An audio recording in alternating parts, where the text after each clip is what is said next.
ഇന്ന് നമുക്ക് സംഘടനാ സംവിധാനങ്ങളെക്കുറിച്ചുള്ള ഒരു ചർച്ചയാവാം. ഒരേ ലക്ഷ്യത്തിലേക്ക് ഒന്നിച്ചു പോകുന്നവരാണ് സംഘടനാ പ്രവർത്തകർ.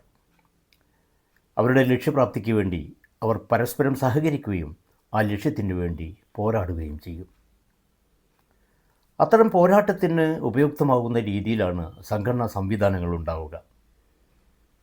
അതിൻ്റെ യൂണിറ്റ് കമ്മിറ്റികളും താലൂക്ക് കമ്മിറ്റികളും ജില്ലാ കമ്മിറ്റികളും ഒരു വ്യവസ്ഥാപിതമായ കേന്ദ്ര നേതൃത്വവും ഉണ്ടാകും. കേന്ദ്ര നേതൃത്വത്തിൻ്റെ നിർദ്ദേശങ്ങൾ അനുസരിക്കുകയും അത് പ്രയോഗത്തിൽ വരുത്തുകയും ചെയ്യുക എന്നുള്ളതാണ് സാധാരണ രീതിയിൽ മറ്റു ഘടകങ്ങൾ ചെയ്തു വരുന്നത്. പ്രവർത്തന നിരതരാകുന്ന അംഗങ്ങൾക്കിടയിൽ അധികാരമോഹങ്ങൾ ഉണ്ടായിക്കൂടാ. സ്വന്തം കാര്യത്തിന് വേണ്ടി സംഘടനയെ ദുരുപയോഗം ചെയ്യുകയും അരുത്. ഇന്ന് സംഘടനകൾ അഭിമുഖീകരിക്കുന്ന ഏറ്റവും വലിയ പ്രശ്നങ്ങളാണ് അംഗങ്ങളുടെ അധികാരമോഹവും സംഘടനയുടെ ദുരുപയോഗവും. അതിന് കണ്ടെത്തുന്ന മാർഗമാണ് ഗ്രൂപ്പിസം. അധികാരത്തോടുള്ള അമിതമായ അഭിനിവേശമാണ് ഗ്രൂപ്പിസത്തിൻ്റെ പ്രചോദനം. ചെറുപ്പക്കാരുടെ കാര്യം പോകട്ടെ, പടുവൃദ്ധന്മാരും ഇതിൽ നിന്നൊഴിവല്ല.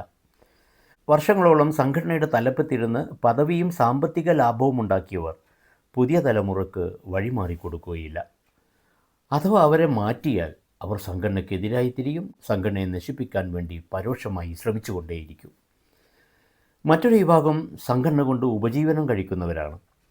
അവസരം കിട്ടിയാൽ അവർ സംഘടനയുടെ ഫണ്ട് അടിച്ചു മാറ്റും. അതിന് സൗകര്യപ്പെടുന്ന പരിപാടികൾ അവർ സംഘടിപ്പിക്കുകയും ചെയ്യും. അതോടൊപ്പം തന്നെ അപദാനങ്ങൾ വാഴ്ത്തിപ്പാടാനും ന്യായീകരിക്കാനും കുറച്ച് പ്രവർത്തകരെ അവർ ഉപജാപക സംഘങ്ങളാക്കി കൊണ്ടു നടക്കും. മാത്രമല്ല, വാഴ്ത്തുപാട്ടുകാരുടെ അപദാനങ്ങൾക്കപ്പുറത്ത് ഒരു മഹാഭൂരിപക്ഷം ഇവരെ തിരിച്ചറിയുകയും ചെയ്യും. ആ ഭൂരിപക്ഷം നേതൃത്വത്തെ അംഗീകരിക്കുന്നവരും അനുസരിക്കുന്നവരുമായിരിക്കും. ഇവരാണ് ഒരേ ലക്ഷ്യത്തിലേക്ക് ഒന്നിച്ചു പോകുന്ന ആത്മാർത്ഥതയുള്ള സംഘടനാ പ്രവർത്തകർ. സംഘടനയോട് കൂറുള്ള ആത്മാർത്ഥതയുള്ള പ്രവർത്തകർക്കും ശക്തമായ സംഘടനാ നേതൃത്വത്തിനും ഇച്ഛാശക്തിയുള്ള നേതാക്കൾക്കും മാത്രമേ ഇവരെ കുഴിച്ചുവിലടങ്ങാൻ കഴിയൂ.